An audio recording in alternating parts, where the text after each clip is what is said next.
தர முடியாமல் போனவர்கள் இருக்கிறார்கள். குறைவாகத்தான் கிடைக்கும். அது குறைவாகத்தான் கிடைக்கும் என்றா நிறைய எதிர்பார்ப்பது முட்டாள்தனமா இல்லையா?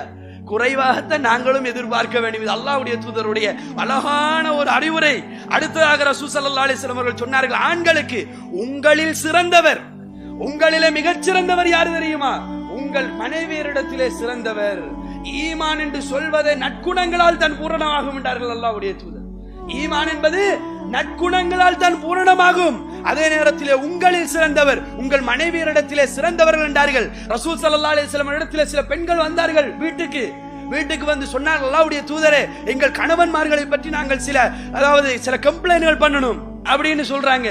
சொன்ன உடனே ரசூல் ஸல்லல்லாஹு அலைஹி வஸல்லம் அவங்களோட கம்ப்ளைண்ட் கேட்கல, சத்தமா சொல்றாங்க, இதோ சில பெண்களுடைய வீட்டுக்கு வந்து விட்டார்கள், அவருடைய கணவன்மார்களை பற்றி குறை சொல்வதற்காக வேண்டி. அந்த கணவன்மார்கள் நல்லவர்கள் அல்ல என்றார்கள் ரசூல்.